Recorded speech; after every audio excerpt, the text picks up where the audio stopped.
Canal Escute Áudio Novel. Se inscreva. Novel Teoria Fanfic. Fanfic One Piece, o Lunariano mais forte. Parte 11. Capítulo 101. As palavras do Sr. Momora fizeram com que os outros adotassem novamente uma expressão pensativa. De fato, se Louis e os outros deixassem pistas, o governo mundial certamente não as ignoraria facilmente e enviaria pessoas para investigar. Se eles se encontrassem precipitadamente com Momora, que estava vivendo abertamente sob uma nova identidade, era muito provável que o plano de Roger falhasse. Diante disso, Louis ficou pensativo. As preocupações de Momora não se concretizariam. Ele só teria voado até lá para encontrá-lo sozinho e jamais planejara trazer alguém consigo. O que realmente o preocupava era: qual era o plano que Roger havia deixado para trás? E qual era a nova identidade de Momora agora em público? Vendo que todos assentiam em compreensão, Momora sorriu novamente. Hahaha, nunca pensei que veria novamente uma cena de pessoas se reunindo em torno da raça lunariana. Então, Momora inclinou a cabeça na direção de Uta e perguntou com um sorriso: você é filha do Shanks, Uta, certo? Diante disso, Uta sentou-se lentamente, adotando uma postura elegante e digna, e respondeu com uma risada leve: é verdade. Então ela também inclinou a cabeça para frente, seus olhos cor de ametista brilhando com uma luz sutil, e perguntou, expectante: ei, Momora, você pode me contar histórias de quando Shanks era criança? O Crocus que encontramos da última vez só se juntou aos piratas do Roger quando eles entraram na Grand Line. Ele não sabe nada sobre a infância de Shanks. Momora ficou surpresa por um momento, mas logo concordou com o pedido de Uta. Sem problema. Mas o tom de Momora mudou, suavizando um pouco. Isso terá que esperar até que eu fale com Louis. Uta ouviu isso e respondeu com um sorriso: tudo bem, eu tenho tempo. Nesse instante, Helena, usando um avental, saiu da cozinha, levando comida fumegante para o Sr. Momora. Por favor, coma algo primeiro e recupere suas energias, Sr. Momora. Originalmente, essa tarefa era de Goldberg, já que ele havia assumido o comando da cozinha. Mas Helena insistiu em preparar pessoalmente uma refeição para o colega de tripulação de Roger. Momora olhou para Helena com um lampejo de memória nos olhos, como se estivesse vendo o homem corpulento de meia-idade do passado. Você é neta de Canaã III e Helena, certo? E Helena assentiu levemente. Isso mesmo, disse ela suavemente. Após o falecimento do meu avô, eu me tornei a nova monarca. Muito obrigada pela ajuda que os piratas do Roger nos deram naquela época. E Helena fez uma reverência com um toque de gratidão nos olhos. Tem sido difícil para você todos esses anos. A Momora ficou em silêncio por um momento, depois soltou um longo suspiro. Eles já pagaram o preço. Meu povo também está prosperando em outros lugares. Tudo isso agora é passado. Diante disso, Helena se mostrou bastante filosófica. Ela havia destruído Jacob com as próprias mãos. Seu povo também havia conseguido se esconder, se misturando ao Mar do Leste. Ela não tinha mais arrependimentos. Perto dali, Kuina, abraçada a sua vado Ishimonji, observava em silêncio o homem de meia-idade de cabelos rosados, que se gabava para Helena e os outros enquanto comia. Então este é um parceiro do rei dos piratas, Gold Roger, pensou Kuina. Não vejo nada de especial nele. Logo, Momora havia terminado toda a comida da mesa. Ele ficou extremamente emocionado, com os olhos cheios de lágrimas. Depois de tantos dias, finalmente vou poder comer uma refeição de verdade. Levou um bom tempo até que ele voltasse ao normal sob os olhares discretos dos outros. Momora coçou a cabeça por baixo da cartola, um pouco envergonhado. Haha, minhas desculpas a todos. Fiquei preso naquela ilha deserta por muito tempo. Comi todos os cocos e estava morrendo de fome. Todos no grupo expressaram sua compreensão. Entre os presentes, além de Louis e Uta, todos haviam passado por dificuldades consideráveis.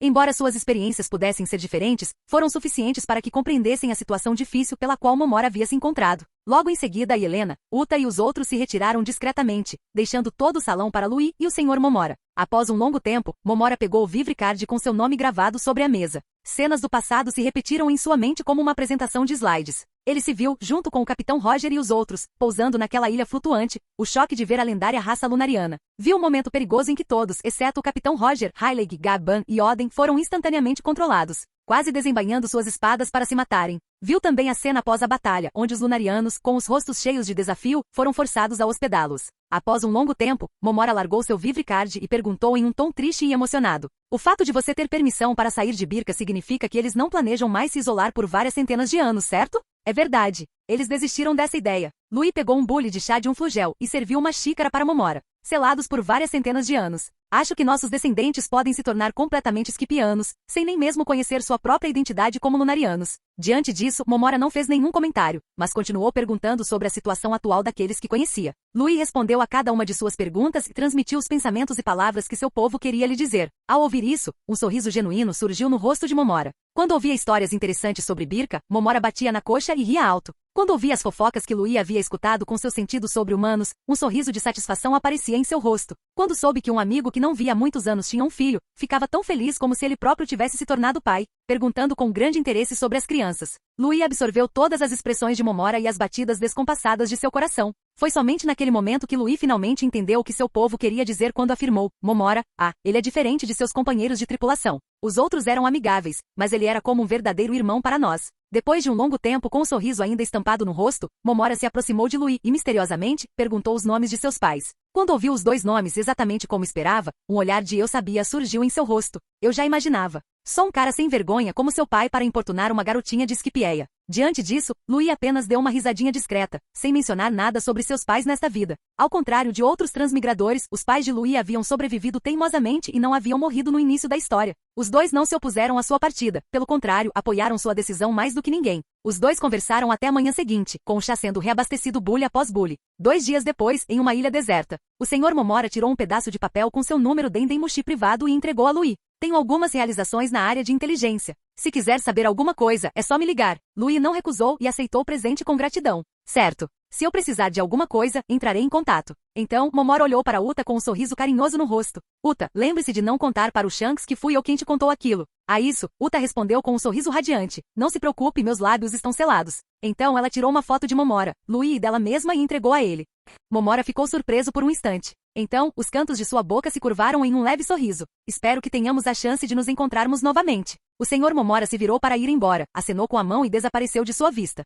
Vamos. Devemos continuar nosso caminho. Louis lançou um último olhar profundo para as costas do homem de cabelos rosados, depois se virou e foi embora. Meia hora depois, o Sr. Momora ateou fogo à foto que havia tirado com Louis e Uta. Com uma expressão complexa, sussurrou: Desculpe, Uta. Não posso ficar com essas fotos. Após observar as cinzas se espalharem ao vento e desaparecerem na floresta, ele se levantou lentamente e caminhou para o interior da mata. Enquanto caminhava, sua forma sofreu uma estranha transformação. Seus cabelos rosados desapareceram sem deixar vestígios. Sua boca se transformou em um bico afiado, e uma a uma, penas brotaram por todo o seu corpo. O Sr. Momora lançou um último olhar para trás, colocou a cartola decorada com 3 taxas e desapareceu na floresta. Capítulo 102. 10.000 metros de altura, no topo de Avain. Sob o vento gélido e a névoa densa do céu, Quina vestia um uniforme de treino simples e impecável. Suas mãos enfaixadas empunhavam a vado e shimonji, brandindo-a contra o vento frio. A lâmina cortava o ar, produzindo um som agudo e sibilante. O olhar de Quina estava concentrado, seus curtos cabelos negros esvoaçando ao vento. O ângulo de seu golpe era preciso, porém poderoso. Cada golpe era acompanhado por um suspiro ofegante. O treino prolongado fazia com que gotas de suor escorressem por sua testa e molhassem suas roupas. As nuvens e a neblina dissiparam-se lentamente à medida que Avain entrava numa área sem nuvens, revelando um visitante inesperado à vista de Quina. Quina parou de balançar, olhando com certa surpresa para uma gaivota branca que havia pousado não muito longe. Parecia ter se chocado de cabeça contra Avain durante o voo. Havia um galo visível em sua cabeça, e a ave toda parecia bastante machucada. De repente, o olhar de Quina captou o chapéu na cabeça da gaivota e a mochila ao seu lado. Será que é um jornal gaivota? Um brilho estranho surgiu em seus olhos. Jornal gaivotas raramente se aventuravam a 10.000 metros de altitude. Portanto, o grupo de Louis ainda não sabia como o governo mundial havia reagido às suas ações. Quina embainhou lentamente sua espada. Depois de enxugar o suor da testa, caminhou diretamente em direção à vigia de notícias. Um jornal, por favor. A voz repentina assustou a atordoada jornal gaivota, e suas penas se eriçaram, fazendo-a parecer quase 2 vezes maior. Depois de um instante, ela se recuperou gradualmente. Usou o bico para retirar os jornais e cartazes de recompensa dos últimos dias e os entregou a Quina. Depois pegou as frutas e deixou Avain. Sob o vento frio, Quina segurou os cartazes de recompensa e abriu o jornal ali mesmo, começando a ler atentamente. Seus olhos percorreram rapidamente as informações irrelevantes, procurando por qualquer coisa relacionada ao seu grupo. Logo, ela encontrou. Nas últimas páginas do jornal, viu a reportagem da Agência Mundial de Notícias Econômicas. No instante seguinte, uma estranha luz brilhou em seus olhos novamente, e seu rosto se contorceu em choque. Ela deixou de lado momentaneamente seus pensamentos sobre o treinamento e, pegando o jornal e os cartazes de recompensa, retornou à caverna nas nuvens. Louis saiu lentamente de seu quarto e entrou no interior modificado da caverna nas nuvens. À primeira vista, viu a Judin, Jed e os outros reunidos, olhando para os cartazes de recompensa, que tinham apenas o tamanho de alguns dedos em suas mãos, com sorrisos nos rostos. Ao ver os sorrisos deles, Louis os provocou com grande interesse. Quantos fuzileiros navais e o governo mundial estão dispostos a pagar por suas cabeças? Jed ouviu, e um leve sorriso surgiu em seu belo rosto. Todas as nossas 4 recompensas somam mais de 100 milhões de belis. Entre elas, a recompensa de Ajudin chega perto de 300 milhões. Diante disso, Louis ficou um pouco atônito. Depois de aniquilar quase 2.000 fuzileiros navais e atacar Enies Lobby, o governo mundial ainda é tão mesquinho? Hoje, Louis tinha uma nova compreensão da mesquinhez do governo mundial. Então, Louis perguntou novamente, e quanto a Dor e Broge? As recompensas pelos 2 capitães são de 1 bilhão de belis cada, disse Ajudin, abaixando-se e entregando os cartazes de recompensa a Louis. Louis pegou os cartazes que continham fotos dos 2 durante o ataque em Enies Lobby e os examinou atentamente. Nesse instante, o gigante Hold se apoiou nas mãos, inclinando todo o tronco para perto de Louis, com um rosto enorme e repleto de admiração. Capitão Louis, você agora é um verdadeiro grande pirata. Sua recompensa é de mais de 1,8 bilhão de belis. 1,8 bilhão de belis? Louis estendeu a mão e afastou o rosto grande de Hold que se aproximava, inclinando a cabeça enquanto reclamava. Por que o governo mundial está disposto a aumentar minha recompensa novamente? Há alguns anos, após seu confronto com Garp, o governo mundial lhe ofereceu apenas uma recompensa simbólica de 50 e poucos milhões. Mas desta vez acrescentaram diretamente 1,8 bilhão. Como era de se esperar, aos olhos deles, apenas as vidas dos dragões celestiais têm algum valor. E Helena aproximou-se de Louis com seu cartaz de procurado atualizado e entregou a ele. Louis o pegou e o examinou atentamente. Dizia o seguinte: Arcanjo, Louis, recompensa, 1 bilhão e 865 milhões de belis. Vivo ou morto? E Helena cruzou os braços e seus olhos escarlates percorreram todos os presentes. Uta e Quina não receberam recompensas, e a recompensa de Dice não foi atualizada, disse ela pensativa. Parece que o governo mundial ainda não os notou. As palavras de Helena pegaram Louis de surpresa. Quer dizer que você recebeu uma recompensa? Perguntou ele, arqueando uma sobrancelha. Lembro-me de que não havia sobreviventes em nosso campo de batalha naquela época.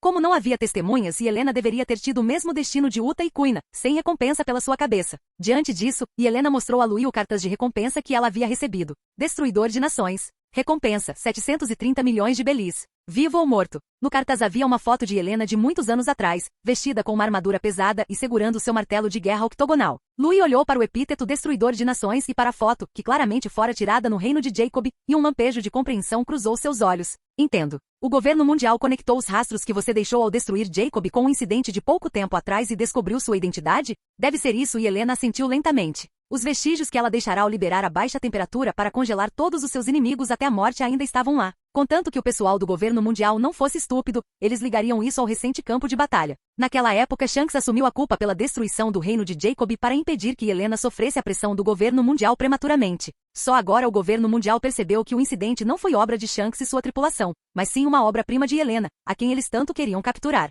Mas na época, Shanks não sabia que Helena já era alvo do governo mundial. Assumir a culpa por isso não faria com que a ignorassem. Essa foto no cartaz de recompensa, tirada antes mesmo de Helena conhecer Louis, era a melhor prova. Então Helena ergueu a mão, colocou uma mecha de cabelo branco atrás da orelha e disse com um sorriso. No entanto, parece que o governo mundial não sabe muita coisa. Eles nem sabem meu gênero, minha aparência ou meu nome. No entanto, Louis tinha uma visão mais pessimista. Não se esqueçam, nós aparecemos publicamente em elegia. Mesmo que Gordon não nos traia, aqueles agentes da CP onipresentes são profissionais. Eles têm maneiras de descobrir essas coisas sem que Gordon saiba. Louis afirmou que, embora zombasse da força dos agentes da CP, nunca duvidara de suas capacidades de coleta de informações. Eles ganhavam a vida com seu trabalho. Nem sempre era o caso de não conseguirem as informações que queriam simplesmente porque você não falava. E Helena ouviu isso, olhou para o seu próprio cartaz de procurado, sem nome e sem foto, e ficou pensativa. Então, qual é a situação?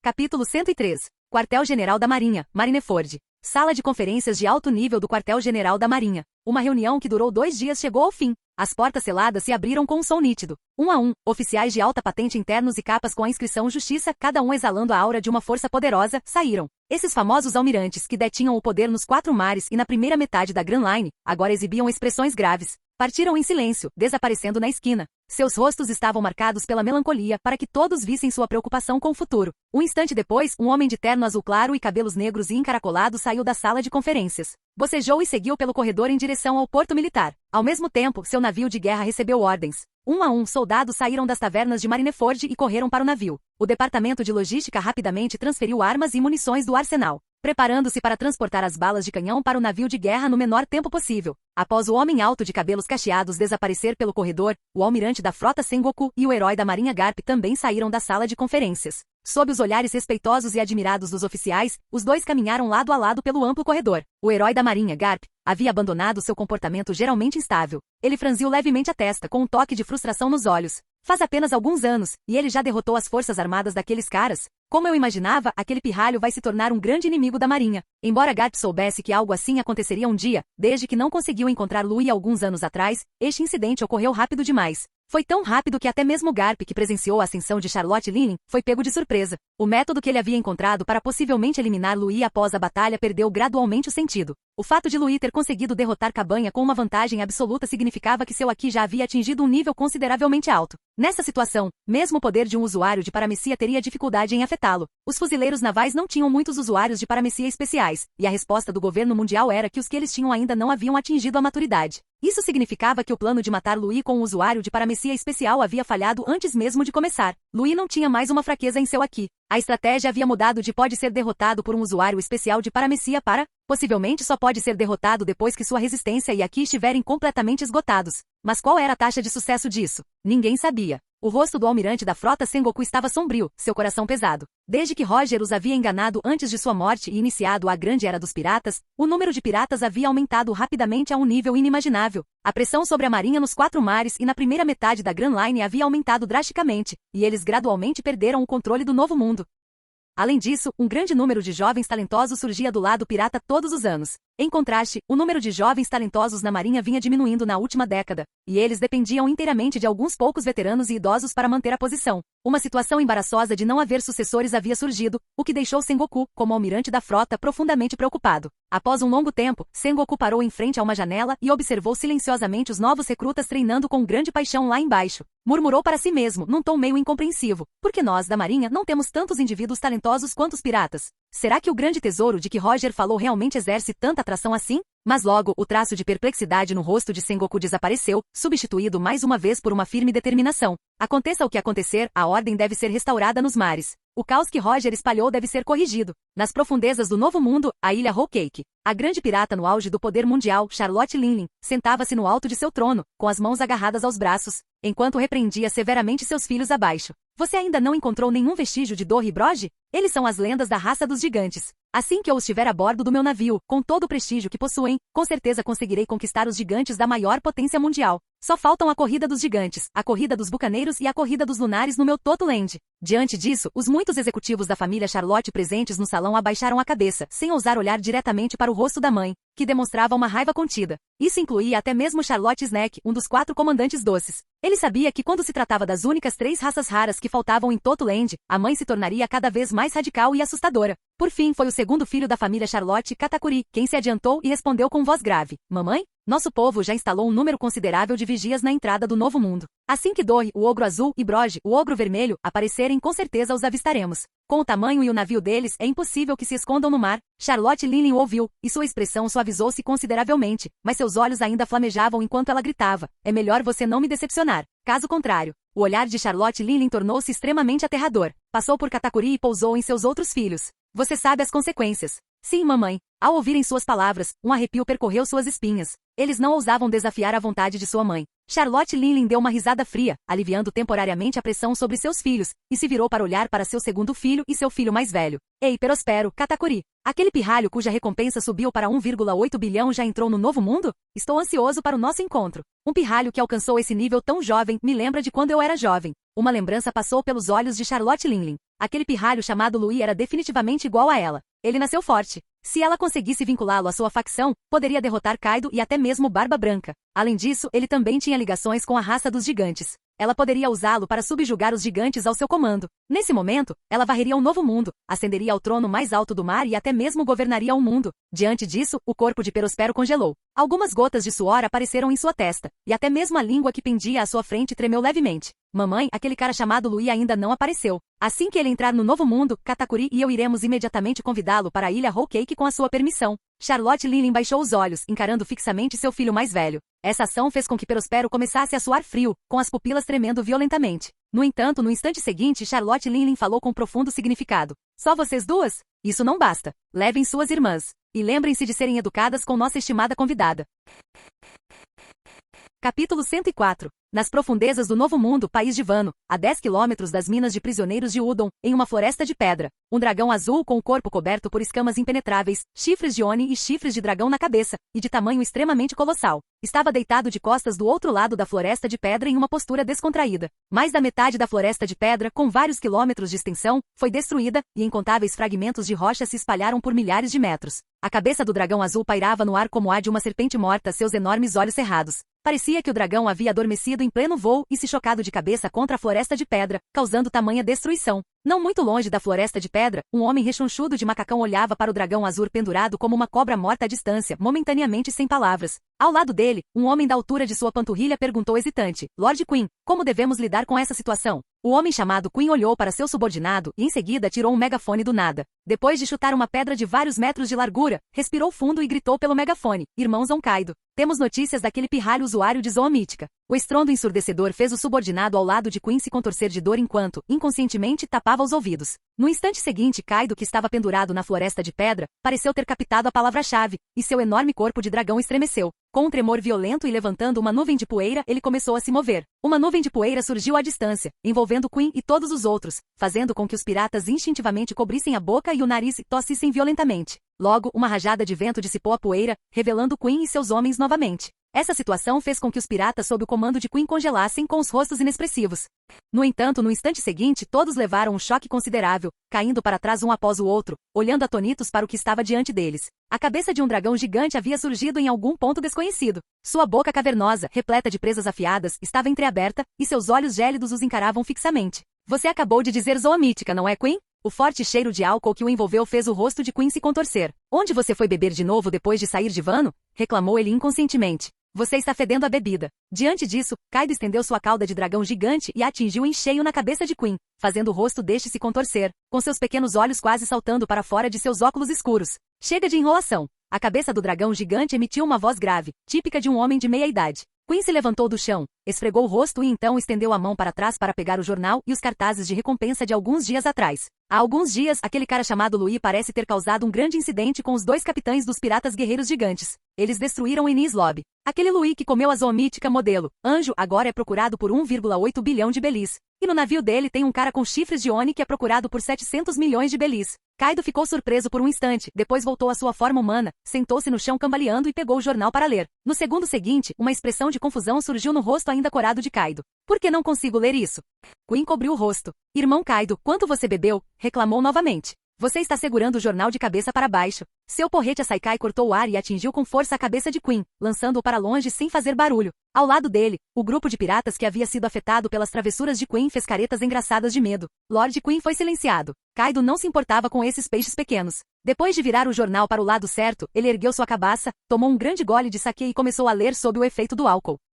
Um brilho estranho surgiu nos olhos de Kaido. Ele percebeu que no incidente de Enies Lobby, o pirralho que supostamente era o usuário da Akuma no Mi não foi mencionado como estando presente. Isso fez pressentir algo estranho. Que tipo de incidente poderia fazer a recompensa de alguém disparar de algumas dezenas de milhões para mais de 1 bilhão? Kaido sorriu, revelando um sorriso arrepiante. Isso despertou seu interesse, e ele teve a intuição de que o assunto provavelmente ainda não havia terminado. Então, sem levantar a cabeça, ele instruiu Queen, que havia retornado ao seu lado em algum momento. Queen, fique atento. Pode haver sinais de um incidente grave no mar em breve. Avise-me quando acontecer. Dito isso, Kaido jogou o jornal fora e pegou os 2 cartazes de procurado. Kaido olhou para a sequência de números abaixo do cartaz de recompensa de Louis e um sorriso significativo surgiu inconscientemente em seu rosto. 1,8 bilhão de belis? Nada mal, garoto. Como esperado da terceira calamidade dos meus piratas das feras. Diante dele, Queen ficou estupefata, perguntando com uma expressão de total descrença. Esse pirralho é um de nós? Como é que eu não sabia? Queen estava um pouco confuso. Ele não sabia quando sua família havia adquirido uma calamidade que ele nunca tinha visto. Será que o grande irmão Kaido saiu em uma viagem e subjugou aquele pirralho? Diante disso, Kaido tomou outro grande gole de saquê e riu descontroladamente. Orororo. Como usuário de zoa mítica, não é natural que ele se junte à minha tripulação. Quando chegar ao novo mundo, ele naturalmente se juntará à minha tripulação e se tornará a terceira calamidade. Entendo. Queen ouviu e assentiu como se fosse algo óbvio. Ele acreditava que o grande irmão Kaido certamente seria capaz de subjugá-lo. Então, Queen olhou para o outro cartaz de procurado na mão de Kaido e disse pensativamente: Irmão Kaido, essa pessoa parece ser como você, o jovem mestre Yamato e Uchi, com o sangue do Oni correndo em suas veias. Kaido ouviu e voltou seu olhar para o outro pôster. Ele observou a figura completamente coberta por uma armadura pesada, usando uma máscara de gás com um único espigão, com apenas um par de chifres Oni negros à mostra. Preto? Aos poucos, enquanto Kaido olhava para aquela foto, um sentimento estranho surgiu em seu coração. Preto. Por que alguém teria chifres de Oni pretos? Kaido ficou um pouco surpreso, chegando até a esquecer momentaneamente de beber seu saquê. Queen ouviu, acendeu um charuto e perguntou pensativamente: existe algum significado especial nos chifres de Oni negros? Significado especial? Não. Só acho que já ouvi falar disso em algum lugar. Kaido balançou a cabeça, parou de pensar e continuou a beber. Faz décadas que não vejo chifres de Oni pretos. Talvez ele só esteja usando um enfeite na cabeça. Queen olhou pensativamente para um soldado próximo que tinha decorações de chifres oni-brancos na cabeça e assentiu em concordância. Então Kaido pousou sua cabaça e depois de limpar o saque do canto da boca, disse com um arroto, soluço. Fique de olho neste também. Embora uma recompensa não represente força, ser procurado por 700 milhões de belis, sua força definitivamente não pode ser tão ruim. Capítulo 105. Arquipélago Sabal de Bosque 13. Dentro do bar explorador do Shaq, uma mulher alta e esbelta de cabelos curtos e pretos com uma aparência que desmentia sua idade, e uma blusa com estampa de aranha estava sentada no bar, olhando meio sem palavras para os piratas espalhados pelo chão. Sinceramente, eles nem se dão ao trabalho de descobrir onde estão antes de tentar gastar dinheiro aqui. Que audácia! Não muito longe do bar, um senhor de idade, vestindo camisa e calças floridas, com uma capa branca drapeada sobre as costas e cabelos grisalhos. Tinha um brilho de luz branca refletido em seus óculos enquanto os cantos de sua boca se curvavam levemente para cima. Eles provavelmente estão acostumados a serem arrogantes. Perderam o senso de reverência por muitas coisas. Diante disso, a mulher alta e esbelta acendeu um cigarro fino, olhou para o velho de cabelos brancos e disse, irritada, você não é muito melhor, Hyleg. O velho Hyleg ouviu isso e lançou um olhar inocente para a mulher alta de cabelos curtos. Não fique tão mal-humorada, Shaq. Podemos simplesmente entregá-los aos fuzileiros navais em troca da recompensa. Isso não cobrirá nossas perdas? Podemos até ter um pequeno lucro. Shaq olhou para a pilha de piratas com um toque de desagrado nos olhos. Ela soltou lentamente uma baforada de fumaça, deixando de lado o valor desses peixes pequenos. As pessoas da marinha que se lembram de mim ainda não morreram. Isso não seria cair direto numa armadilha? Hyleg deu uma risada sem jeito e em seguida, habilmente pegou uma garrafa de bebida alcoólica do armário. Depois de abrir a tampa, ele a serviu em seu copo. Ao ouvir o som, Shaq virou a cabeça, seu olhar pousando na garrafa. Então disse em tom casual, vou colocar na sua conta. Uma expressão de constrangimento surgiu no rosto de Hyleg. Ele calculou mentalmente quanto do seu salário de pintor lhe restava. Se não fosse suficiente para pagar a conta, talvez tivesse que se leiloar novamente. Ranger, com um som estridente à porta do bar, que estava trancada com força, foi aberta bruscamente. Um raio de sol invadiu o ambiente. Tum-tum. Duas figuras, uma alta e outra baixa, ambas completamente cobertas por capas, entraram no bar de costas para o sol. Sob os olhares estranhos dos dois que estavam no bar, elas passaram por cima dos piratas deitados no chão e sentaram-se no balcão. Hyleg pousou lentamente o copo e virou-se para olhar a figura ligeiramente mais alta. Franziu ligeiramente a testa, pronto para uma briga a qualquer momento. De repente, uma voz jovem, clara e agradável, surgiu debaixo da capa mais curta.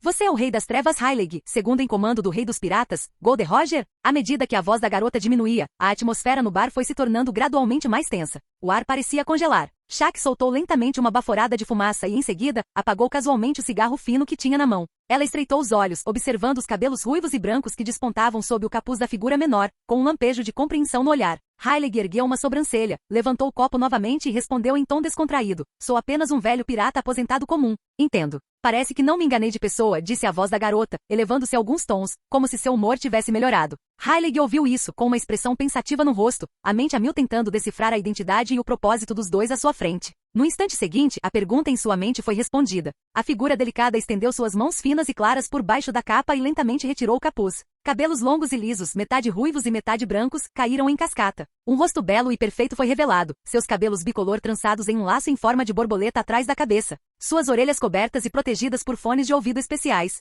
Uta respirou fundo e deu ao velho de cabelos brancos um sorriso brilhante e radiante. Eu sou Uta, a musicista dos piratas do Arcanjo, e também filha de Shanks. Ao ver isso, uma expressão de eu sabia surgiu no rosto de Shaq. Ela então sorriu, saiu de trás do balcão e começou a arrastar os piratas ainda inconscientes para fora da porta. Hyleg ficou atônito por um momento. Levou um tempo para que ele voltasse a si. Olhando para a garota sorridente à sua frente, ele inconscientemente se lembrou da foto que Shanks lhe mostrará quando o visitará alguns anos atrás. Embora Uta tivesse crescido bastante, a semelhança com sua versão mais jovem ainda era evidente. Entendo. Pensei que tivesse sido capturado pelos fuzileiros navais ou pelo governo mundial, disse Hyleg, fingindo um olhar de medo persistente enquanto tomava outro gole de sua bebida. Diante disso, uma sutil mudança surgiu na expressão de Uta. Tio Hyleg, disse ela sem rodeios, você está nos tratando como crianças, não é? Hyleg ajeitou os óculos, e sua expressão pareceu ficar séria. Como eu poderia? Vocês são todos piratas incríveis agora. Não existem muitos seres como vocês, nem mesmo nas profundezas do Novo Mundo. Depois de dizer isso, Hyleg olhou para o outro lado, para a jovem que também havia tirado o capuz,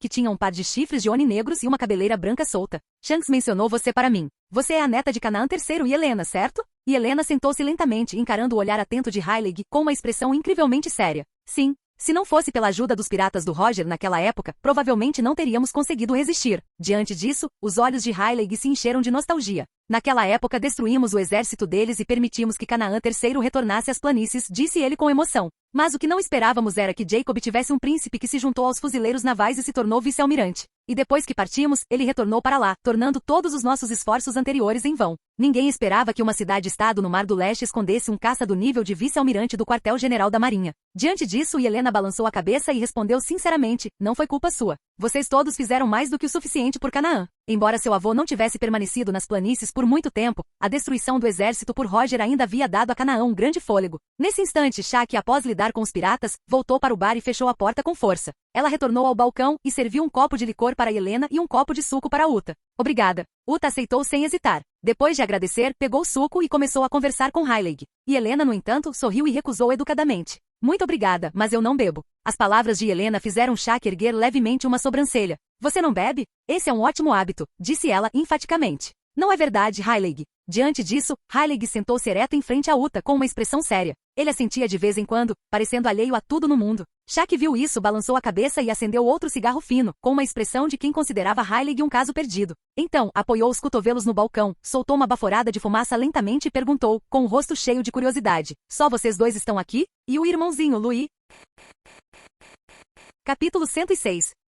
Certa noite, alguns anos atrás, o bar de extorsão da Shaq recebeu uma visita especial. Pele morena, cabelos brancos e asas negras, Shaq o reconheceu à primeira vista como um membro da lendária raça lunariana, supostamente extinta. A princípio, pensando em evitar problemas, Shaq quis convencê-lo a ir embora. Mas, no instante em que o homem falou, a situação mudou, simplesmente porque o jovem anunciou com um olhar esperançoso que estava procurando por Heilig. Pouco tempo depois da chegada do jovem lunariano, Heilig retornou ao bar e reconheceu a identidade do rapaz. Mais tarde, o aprendiz mimado de Roger voltou para a Grand Line, veio até aqui e segurando um cartaz de procurado. Mencionou um indivíduo chamado Louis para Shaq e Heilig. Para ser honesto, a aparência de Louis era muito difícil de associar à lendária raça lunariana. Ele era mais parecido com um anjo lendário. A partir daquele dia, Shaq ansiava pelo encontro com aquele monstro que Shanks considerava ter um talento superior até mesmo ao de Charlotte Linlin. E agora, a chegada de Helena e Uta significava que ele também estava nas proximidades do arquipélago Sabaldi. Estar tão perto e ainda assim não poder encontrá-lo. Shaq sentiu que era uma pena. A isso, Uta respondeu com certa aflição. Como Louis tem asas nas costas, mesmo com a capa, ele ainda parece muito estranho e chama a atenção. Então ele ficou em alto mar para se preparar para nossa infiltração na Ilha dos Homens-Peixe. Ele vai receber algum tipo de revestimento? Como profissional da área, Heilig sentiu que tinha alguma influência sobre o assunto. Diante disso, Uta balançou a cabeça com uma expressão estranha. Não, nosso navio é um pouco grande demais. As bolhas do arquipélago Sabaldi provavelmente não conseguem cobri-la. Grande demais? Os olhos vermelhos de Helena brilharam com um olhar pensativo, e então ela respondeu suavemente. Nossa tripulação pirata recentemente ganhou 4 gigantes como membros. Um navio que pode acomodar 4 gigantes. Shaq apagou o cigarro lentamente e se virou para provocar Heilig. Velho rei, o revestidor, consegue lidar com isso? Diante disso, Heilig girou a bebida no copo, com uma expressão de você só pode estar brincando no rosto. Me poupe. Como eu poderia lidar com uma coisa dessas? Eu precisaria convidar todos os revestidores do arquipélago Sabaldi para terem uma chance. E Helena ficou um pouco surpresa. O segundo em comando dos piratas do Roger está trabalhando como pintor de navios? Perguntou ela, admirada. Depois de uma vida de aventuras apaixonantes, é preciso, eventualmente, retornar a uma vida comum, disse Heilig, ajeitando os óculos, com os cantos da boca se curvando em um sorriso nostálgico. Entretanto, a 1 milha náutica do arquipélago de Sabaldi, a imaculada ilha nuvem de um branco imaculado repousava sobre a superfície do mar. Sua altura era quase a mesma dos gigantescos manguezais, e seu comprimento e largura eram imensos, erguendo-se em frente ao arquipélago. Louis estava de pé na beira de Havain com os braços cruzados, sentindo leve balanço sob seus pés. Ao lado dele, um gigante de porte imponente e uma espada longa nas costas permanecia em posição reservada. Hold, você tem certeza de que conseguirá encontrar a Ilha dos Homens-Peixe nas correntes marítimas profundas? Louis olhou para metade do rosto do gigante que estava escondida por seus longos cabelos e perguntou com voz grave. As palavras de Louis fizeram Hold, que era um pouco diferente dos outros gigantes, congelar por um momento. Demorou um pouco até que ele assentisse com um olhar confuso. Eu posso, Capitão Louis. Nesse momento, Hold pareceu um pouco em pânico, como se não tivesse muita confiança em si mesmo. Diante disso, Louis balançou a cabeça. Não precisa ficar tão nervoso. Com Havain e água natural não há perigo. Você só precisa usar suas habilidades de navegação para encontrar o caminho para a Ilha dos Homens-Peixe em meio às diversas correntes oceânicas. As palavras de Louis fizeram com que Hold, que estava um tanto inseguro, se acalmasse aos poucos. É mesmo? Nada vai dar errado, disse Louis novamente. Então, Jed e a Judin se aproximaram por trás deles e olharam para o distante arquipélago de Sabaldi. Será esta apenas a ponta do iceberg? Comentou Jed com uma estranha emoção. Ela ouvirá dizer há muito tempo que o arquipélago Sabaldi era a região mais próspera para o comércio de escravos. Eles o praticavam abertamente. Todos os anos, inúmeros escravos eram leiloados ali, e nem mesmo a poderosa raça dos gigantes era poupada. Portanto, quando Louis perguntou se eles queriam desembarcar, todos recusaram para evitar problemas. Ajudin olhou para os navios que iam e vinham ao longe, completamente alheios à presença de Avain. Um pouco perplexo, perguntou-se inconscientemente: por que não conseguem ver Avain e a nós? Diante disso, Hold, que conhecia bem os fenômenos climáticos e as correntes de ar, cruzou os braços e explicou orgulhosamente ao amigo. Isso acontece porque a espécie fantástica do capitão, os Anemoi, manipulou a densidade do ar, criando uma miragem gigantesca sob a luz do sol. Ajudin ouviu isso e ficou pensativo. Ele já tinha ouvido falar de miragens antes. Nesse instante, um pequeno barco surgiu vindo da direção do arquipélago Sabaldi e entrou no campo de visão da miragem. Ao se aproximar da borda de Avain Daisbonês, vestido com um terno preto e coberto de sangue, e Kuina, com um kimono vermelho sangue, subiram os degraus e voltaram para o lado de Louis. A sede dessa organização de tráfico humano foi destruída. Libertamos os escravos. Louis ouviu isso e deu um tapinha no ombro de Daisbonês, lançando um olhar de aprovação para Kuina. Bom trabalho, Kuina. Vão se lavar primeiro. Se voltarem ainda poderão ver a cena da descida de Avain. Tudo bem. Entendido. Os dois saíram e voltaram para seus quartos. Depois que eles saíram, Ajudin estendeu a mão, pegou o pequeno barco, que estava cheio dos lucros ilícitos dos traficantes, e o colocou no depósito.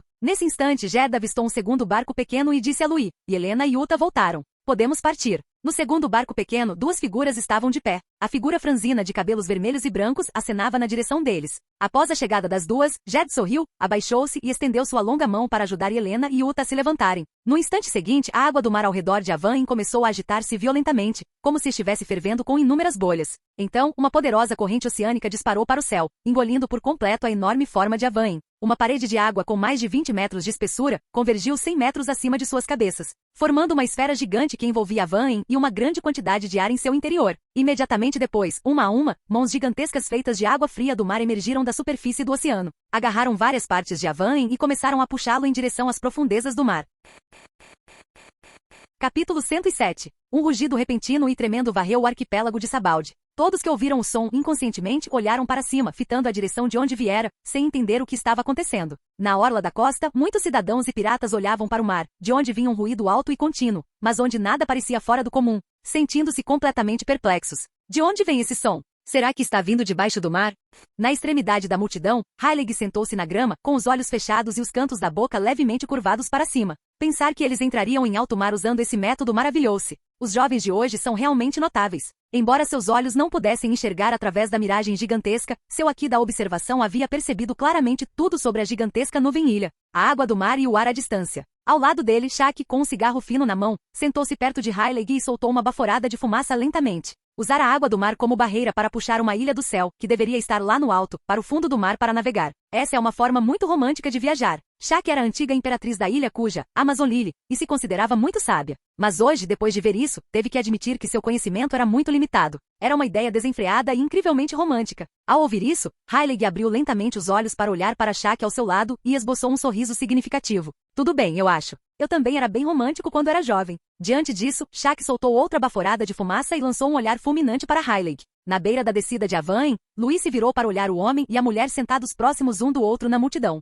O rei das trevas Heilig e a ex-capitã dos piratas cuja, Shaq. Um instante depois, Louis controlou a água natural e o Avain para submergirem completamente sob a superfície do mar e adentrarem as profundezas. Meia hora depois, as ondulações na superfície do mar haviam desaparecido completamente. Quando a figura de Avain já não podia ser vista nem mesmo de cima do mar, a espécie fantástica, os Anemoi, que haviam obscurecido a superfície do oceano, começou a se mover lentamente em direção à Headline. Nas profundezas do mar, toda a tripulação dos piratas do Arcanjo estava no topo do Avain, admirando a paisagem fascinante, bela e misteriosa das profundezas do mar.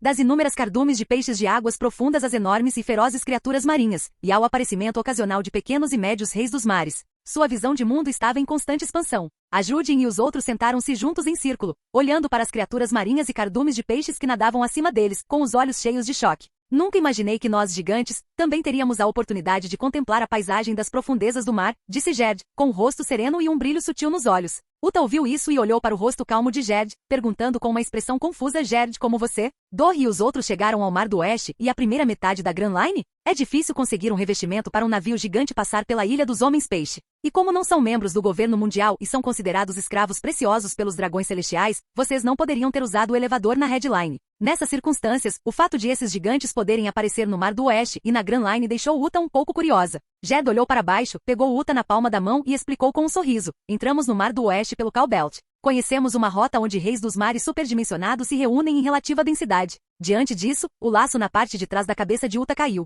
e ela pareceu ainda mais confusa. Mas o Call Belt não é um ninho de reis dos mares. Eles não atacam seus navios? Jed continuou. É por isso que seguimos a rota onde os gigantescos reis dos mares são numerosos. São criaturas inteligentes que sobreviveram desde os tempos antigos e raramente atacam nós, gigantes. Embora nem mesmo os antigos gigantes saibam por que sempre usamos essa rota. Louis ouviu isso e também teve um breve momento de reflexão. Gigantes, reis dos mares superdimensionados. Talvez seja porque durante o século perdido a raça dos gigantes estava no mesmo grupo que a princesa sereia? Talvez como criaturas inteligentes que sobreviveram desde os tempos antigos, eles se lembrassem da raça dos gigantes e não os atacassem. Perto dali, a Judin também desviou o olhar da vista acima, com um lampejo de memória nos olhos. Pouco depois da destruição de Shara também fomos ao Mar do Oeste. Recuperamos os livros que haviam sido jogados no lago nas ruínas de Shara e trouxemos um gigante do Mar do Sul de volta para Elbaf. Ao terminar de falar, Rhodes e Goldberg também assentiram em concordância, explicando que aqueles livros eram o que haviam trazido do Call Belt para Elbaf, nas profundezas do Novo Mundo. Os gigantes de Elbaf, que o mundo considerava brutais e irracionais,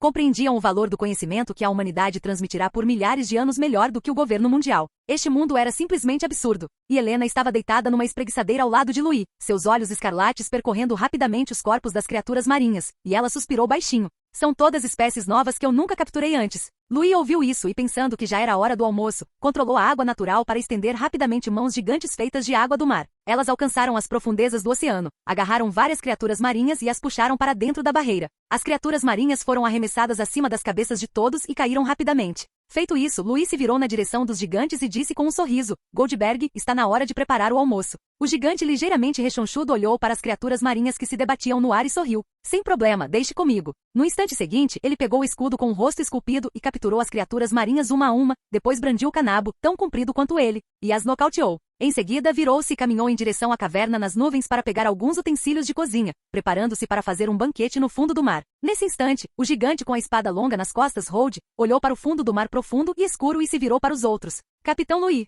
pessoal, a água natural está prestes a entrar na correnteza turbulenta lá embaixo. Louis ouviu isso e deu um passo à frente. Ele saltou, aterrissou firmemente no ombro de Rhodes e colocou a mão em sua cabeça. Diga-me exatamente o que fazer. Eu controlarei a água natural, disse ele. Essa era a única desvantagem das espécies fantásticas, que atualmente só possuíam instintos. Elas não conseguiam fazer julgamentos nem realizar tarefas complexas por conta própria. Assim como quando ele usou os anemoi para criar uma miragem na superfície, foi necessário que o próprio Louis entrasse e controlasse tudo nos mínimos detalhes. Ele não podia esperar que essas espécies fantásticas sem cérebro fossem meticulosas, bastava que conseguissem seguir instruções simples. Essa situação só melhoraria depois que a fruta da vida de Louis despertasse e ele pudesse transformá-las em seres vivos de verdade. Então, a água natural, carregando a van, entrou na corrente turbulenta e passou pelo fundo do mar profundo e silencioso, adentrando águas ainda mais profundas. Canal Escute Áudio Novel. Capítulo 108. Nas profundezas silenciosas do mar, a esfera composta inteiramente de água do mar afastou-se lentamente do turbulento e aterrador vórtice submarino e navegou para uma área do fundo do mar densamente povoada por montanhas de pedra. A 10 mil metros abaixo da superfície do mar, não havia praticamente nenhuma luz. Na escuridão total, o som arrepiante das correntes oceânicas era incomparavelmente nítido. Zumbido. De repente, um sol dourado surgiu do topo de Havain, pairando sobre as cabeças de todos, iluminando a ilha flutuante e o fundo do mar ao redor. É fogo? Não, é a energia vital liberada por Louis. Kuina sentiu a rica força vital emanando daquilo e compreendeu instantaneamente a natureza daquele sol acolhedor. A habilidade do capitão é realmente conveniente. Um sorriso levemente cômico surgiu no rosto redondo de Goldberg. Ele usou a fonte de luz que emitia força vital para distribuir a comida preparada a todos os seus companheiros. É preciso reconhecer que as décadas de habilidade culinária de Goldberg eram magistralmente refinadas. Embora fosse habilidoso no manuseio de um canabo gigante tão comprido quanto sua altura, ao cozinhar, ele cortava a carne da besta marinha em pedaços tão pequenos que nem mesmo um humano consideraria grandes, facilitando o consumo por seus parceiros, que eram muito menores que os gigantes. E Helena pegou a comida do gigante e seus hachis e começou a comer. Sentindo o prazer percorrer seu paladar, da boca ao cérebro, ela inconscientemente estreitou os olhos, saboreando cada pedacinho. Em breve, a água natural os levou para longe da escura floresta de pedra subaquática e gradualmente adentrou uma região mais amena. À medida que avançavam, o número de criaturas ao redor aumentava gradualmente. As sombras gigantescas de criaturas do tamanho de montanhas eram vagamente visíveis à distância. Muitas criaturas submarinas gigantes foram atraídas pela luz dourada e pela força vital que emanava do fundo do mar. Elas se reuniram inconscientemente circulando e nadando ao redor de Avan, formando uma cena espetacular acima das cabeças de todos. Mas logo, antes que pudessem apreciar plenamente a cena, ela foi interrompida. Um enorme peixe-diabo se aproximou e abriu sua boca cavernosa, querendo engolir o sol, que continha uma poderosa força vital. Diante disso, Helena franziu ligeiramente a testa. Uma luz vermelha brilhou em seus olhos escarlates, e seu corpo exalou uma aura terrivelmente aterradora. Se perder, o Aqui do Conquistador irrompeu, penetrando a barreira de água e criando ondulações no fundo do mar. Bombardeou a mente do peixe-diabo gigante, fazendo-o perder a consciência instantaneamente. Seus olhos reviraram e ele caiu nas profundezas do oceano. A Judin e os outros ficaram surpresos. Inconscientemente voltaram sua atenção para Helena e exclamaram: "Esse é o Aqui do Conquistador. E Helena também tem?" Diante disso, Helena assentiu calmamente. Embora eu não saiba o motivo específico, de fato possuo essa qualidade. De volta à ilha Sion, no Mar do Oeste, Helena havia despertado seu próprio Aqui do Conquistador. Quando perguntou a Louis sobre isso depois, descobriu que possuía o mesmo Aqui do Conquistador que ele e Shanks. Mais tarde, sob a orientação de Louis, ela dominou a habilidade de controlá-lo livremente, mas ainda não conseguia se acostumar com o revestimento do Conquistador. Louis dissera que seu corpo ainda não era forte o suficiente. Ela ainda tinha um longo caminho a percorrer antes de dominá-lo. A Judin e os outros ouviram isso e pensaram em como Helena, embora não tão forte quanto Louis, ainda era um ser monstruosamente poderoso em uma idade tão jovem. Para uma existência assim, possuir Aqui do Conquistador não parecia tão inaceitável. Diante disso, Uta e Daisbonês pareceram indiferentes. Em contraste, Kuina, que havia aprendido sobre Aqui recentemente, ficou um pouco atordoada ao observar a expressão calma de Helena. Aqui do Conquistador, será que eu terei essa habilidade? Ela olhou inconscientemente para as próprias mãos e mergulhou em pensamentos. Um espadachim como Zoro, por quem meu pai tem tanta admiração, deveria ter Aqui do Conquistador, certo? Pensando nisso, o olhar de Kuina se firmou e inconscientemente ela apertou o cabo de sua vado Ichimonji. Ainda sou muito preguiçosa. Preciso me esforçar o dobro. Ela sentia que a probabilidade de possuir Aqui do Conquistador era muito menor do que a de Zoro. Se quisesse derrotá-lo em seu duelo final, precisaria se dedicar mais. Kuina olhou para Louis e decidiu que dali em diante, reduziria seu tempo de descanso, incluindo refeições e higiene, para 3 horas. Com Louis por perto, ela não precisava se preocupar em morrer de exaustão durante o treino. Ela poderia treinar até a morte. O breve intervalo passou rapidamente. Uma luz rara começou a surgir no caminho à frente. Era a preciosa luz transmitida pela árvore da luz solar, que iluminava a Ilha dos Homens-Peixe. À medida que avançavam, uma ilha envolta em uma bolha surgiu lentamente diante dos olhos de todos. Os corais sob a bolha gigante eram de cores vibrantes. Cardumes de peixes vindos de fora nadavam entre eles, e enormes criaturas marinhas e peixes deslizavam tranquilamente. A luz solar transmitida pela árvore da luz solar Eva se espalhava pela superfície do mar, criando um jogo de luzes e sombras, formando um paraíso subaquático onírico. A visão extremamente apurada de Louis penetrava a bolha, captando toda a extensão do interior, com os olhos repletos de uma inabalável sensação de admiração.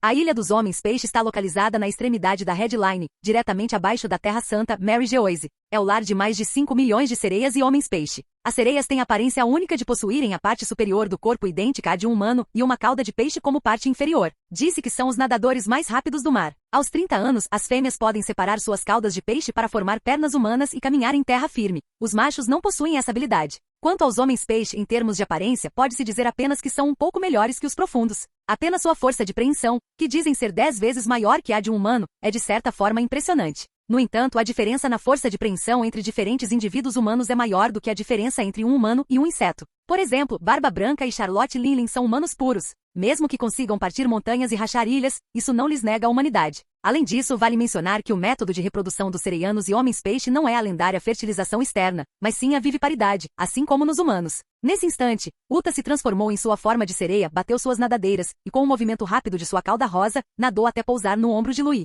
Uta habilmente abraçou a cabeça de Louis. Sua misteriosa cauda balançou levemente contra o peito dele, e seu rosto encantador e radiante estava repleto de uma profunda expectativa. De todos, Uta era quem mais ansiava pela aventura na Ilha dos Homens-Peixe. Desde que comera a fruta da sereia, ela sempre quisera ver o reino Ryugu e as sereias, mundialmente famosas por sua beleza. Ela apontou um dedo delicado com uma unha afiada para uma enseada distante e disse animadamente: "Louis, olha. Sereias." Diante disso, Louis, como de costume, estendeu a mão para amparar Uta e em seguida, virou-se para os outros que estavam atrás dele. "Muito bem, preparem-se para pousar." Capítulo 109. A aproximação do gigante perturbou as correntes marítimas profundas, atraindo instantaneamente os cardumes de peixe circundantes, que convergiram na direção da perturbação. Esse caos intrigou os soldados do reino Ryugu estacionados no canal, e eles, inconscientemente, voltaram seus olhares para o mar profundo. O que está acontecendo? Por que os cardumes de peixes estão se reunindo em um só lugar? No entanto, no instante seguinte, eles paralisaram, com os olhos arregalados e as pupilas tremendo violentamente. O que é isso? Ao longe, um objeto branco carregando um sol dourado nadava lentamente em sua direção. Por onde passava, as correntes se tornavam caóticas e cardumes de peixes giravam ao seu redor. Os soldados homens-peixe não ousaram perder tempo. Reportaram-se imediatamente aos seus superiores e solicitaram reforços de outros soldados próximos. Entretanto, na orla de Havain, Louis pareceu ter descoberto algo e voltou-se para observar o mar profundo ao longe. Ele pressentiu 3 gigantescos reis dos mares, cada um com mais de 5.000 metros de comprimento, nadando em sua direção. Uta percebeu o comportamento incomum de Louis, olhando-o nos olhos. Curiosa, inclinou-se para encará-lo e perguntou: tem alguma coisa ali? Louis voltou a si. Olhando para o rosto delicado e os olhos cor de ametista tão próximos dos seus, respondeu suavemente: não é nada sério. Apenas 3 reis dos mares.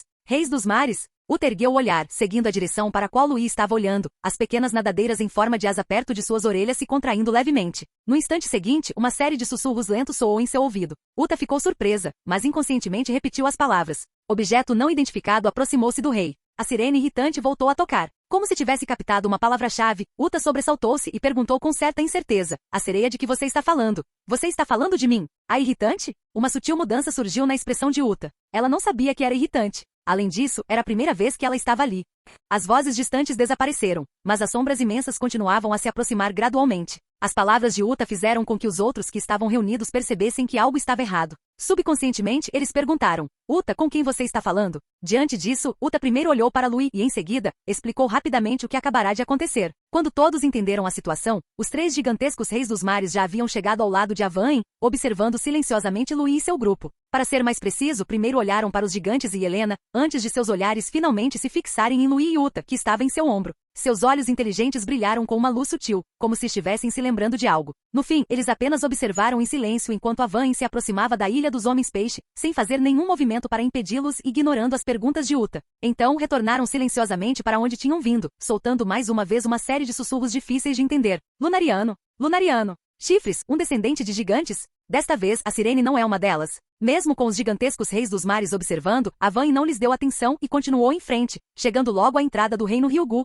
Sob a vigilância de muitos soldados tritões, a barreira de água criada pela água natural conectou-se à entrada da Ilha dos Tritões. Então Havain separou uma porção de sua massa de nuvens que carregou a tripulação pelo canal até o território da Ilha dos Tritões. Os 4 gigantes, com uma altura média superior a 10 metros, multiplicaram a pressão sobre os guardas tritões que começaram a suar frio. A Ilha dos Homens-Peixe é uma rota essencial para os piratas que entram no Novo Mundo. Diariamente, muitos piratas atravessam esse canal não oficial. Portanto, como soldados homens-peixe estacionados ali, eles tinham uma habilidade crucial para dominar. Memorizar o rosto de cada pessoa em cada cartaz de procurado que recebiam dos piratas. E os 4 gigantes à sua frente eram bastante famosos. Os soldados homens-peixe guardavam uma profunda lembrança do ato de destruição de Enies Lobby. Após avistarem esses 4 gigantes famosos, pareceram ter se lembrado de algo e trêmulo. Viraram a cabeça para olhar as figuras relativamente menores à sua frente. Com um único olhar, seus rostos verde escuros empalideceram instantaneamente como se tivessem morrido. Sentiram as mãos e os pés gelarem, como se tivessem sido mergulhados em uma caverna de gelo. Atrás da figura com asas, havia uma figura com armadura pesada, cuja aparência estava completamente obscurecida.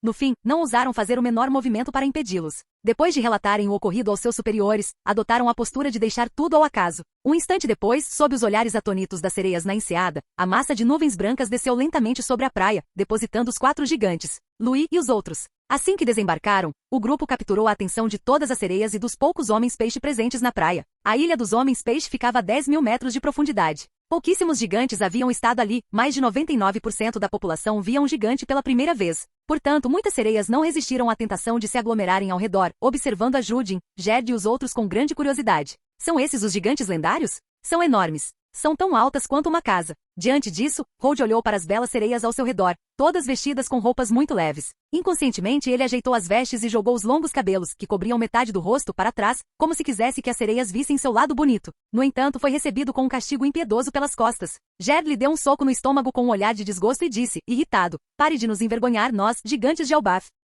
Goldberg também revelou 2 fileiras de dentes brancos e grandes. Hold, é melhor você se conter. Não manche a imagem de Elbaf. Eles achavam que ser chamados de bárbaros era mais aceitável do que ser chamados de pervertidos. Hold se recuperou da dor, deu um sorriso fraco para Louis e a Judin e parou com suas travessuras. Logo, os olhares da sereia se desviaram dos gigantes para os outros. Quando viram Louis, com suas asas brancas impecáveis e rosto masculino extremamente bonito, o grupo de sereias que se aproximava congelou inconscientemente, seus olhares gradualmente se tornando tímidos. E Helena, vestida com armadura e habitualmente escondendo seu verdadeiro rosto, viu isso. Um sorriso gentil surgiu em seu rosto por baixo da máscara de gás especial. A letalidade de Louis nesse aspecto continua tão impressionante como sempre, disse ela, significativamente. Diante disso, Quina, que observara os olhares atônitos das sereias ao redor, assentiu em concordância. A beleza de Louis era inegável. Ele era a pessoa mais bela que ela já vira. Se não estivesse completamente devotada ao caminho da espada, provavelmente também se distrairia. Então, como se tivesse tido uma ideia, Quina olhou para as costas de Louis enquanto ele caminhava à frente e inconscientemente perguntou: Louis é tão chamativo. Como vocês conseguiram viajar pelos 4 mares sem serem descobertos pelo governo mundial?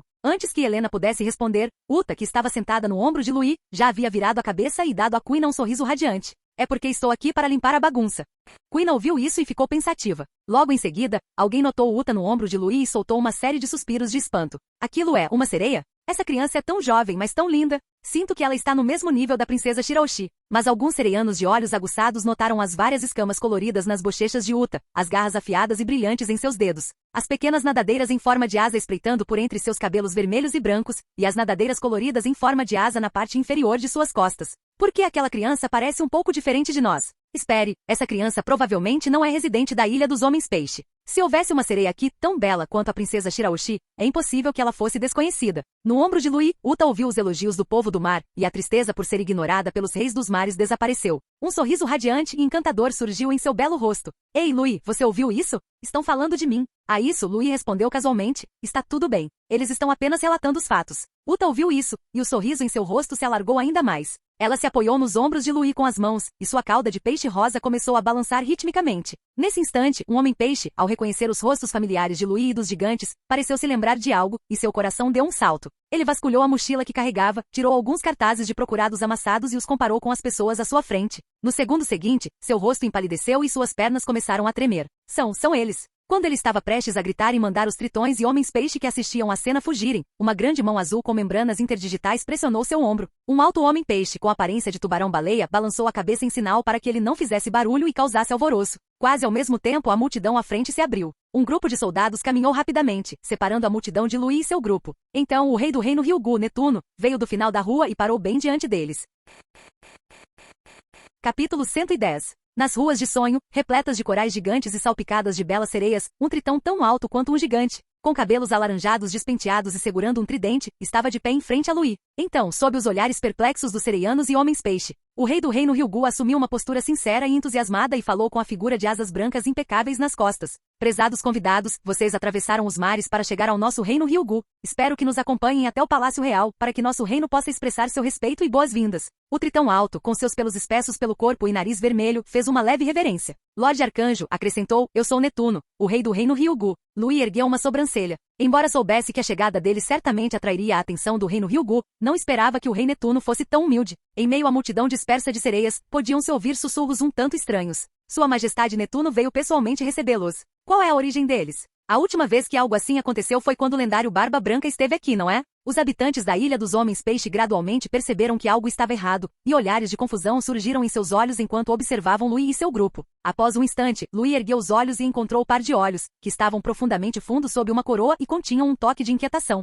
Muito bem. Obrigado pelo seu incômodo, Rei Netuno. Por coincidência, Louis também queria construir um bom relacionamento com a Ilha dos Homens Peixe. O poder de uma arma ancestral era formidável. O verdadeiro rei do mundo, Imu, possuía uma arma alimentada por uma chama-mãe suspeita de ser a arma ancestral Uranus. Para enfrentá-los, ele precisava de uma arma do mesmo calibre em suas próprias mãos. Shiraoshi talvez não precisasse ser usada, mas ele não podia ficar sem ela, e certamente não podia deixá-la cair nas mãos de outros poderes. Então, Louis se virou para olhar para seus parceiros atrás dele. Vocês todos querem vir comigo? Perguntou. Ele ignorou Uta e Helena, já que as duas raramente se separavam dele em circunstâncias normais. Por anos, os três estiveram sempre juntos, inclusive seus quartos ficavam um ao lado do outro para facilitar as visitas. Assim que terminou de falar, o grupo atrás dele trocou olhares. No final, a Judin e seu grupo foram os primeiros a expressar suas opiniões. Em comparação com o Palácio Real, preferimos conhecer a cultura singular da Ilha dos Homens Peixe. Diante disso, Dais Bonês respondeu com uma expressão impassível. Irei com o capitão. Embora não fosse um assassino há algum tempo, ele ainda conservava alguns hábitos daquela época. Em vez de passear, preferia ficar ao lado de seu empregador. Vou dar uma olhada com a Judin e os outros, disse Quina sem a menor hesitação, caminhando diretamente em direção aos 4 gigantes. Quina sentiu que o ombro de um gigante era largo o suficiente para ela praticar seus golpes de espada. Louis viu isso e assentiu. Certo. Ligarei para todos vocês quando for hora de ir embora. Nesse instante, uma voz neutra em termos de gênero surgiu debaixo da máscara de gás especial de Helena. Rei Netuno, poderia por favor designar alguém para guiar nossos parceiros em um passeio pela Ilha dos Homens-Peixe? Netuno concordou com esses pedidos razoáveis sem hesitar. Virou a cabeça e instruiu os Homens-Peixe que o seguiam. Enviem um esquadrão de soldados para abrir caminho para nossos convidados. Assim que terminou de falar, um esquadrão de soldados surgiu por trás dele e caminhou até os gigantes. Eles olharam para cima com admiração e disseram: prezados convidados, por favor, sigam-me. Ajudem ouviu-os e assentiu com a cabeça, depois curvou-se e estendeu a mão, fazendo um gesto para que Quina pisasse em sua palma. Quina aceitou de bom grado. Entre os gigantes, os ombros de Ajudem eram os mais largos. Assim, o grupo de Luís se separou temporariamente. Sob o olhar relutante das inúmeras sereias, Luís seguiu o rei Netuno e embarcou no veículo real. Sob o olhar atento de todos, o magnífico veículo passou lentamente pela maior praça da Ilha dos Homens-Peixe, permitindo que Luís e os outros a bordo vissem claramente a bandeira pirata hasteada no ponto mais alto no centro da praça. Uma cruz formada por ossos, uma caveira com um largo sorriso e um bigode em forma de lua crescente. Era a bandeira da tripulação pirata mais forte do mundo, os piratas do Barba Branca. Representava que a nação da Ilha dos Homens-Peixe estava sob a proteção do atual homem mais forte do mundo. Qualquer ato de provocação seria uma afronta ao Barba Branca. Luís viu isso e sorriu sem dizer nada. Era apenas um aviso silencioso. Ele não era tão mesquinho a ponto de brigar com Netuno por causa disso. Em vez de uma bandeira, Luís estava mais interessado no homem-peixe-tubarão-baleia sentado à sua frente. O Cavaleiro do Mar Jimbe.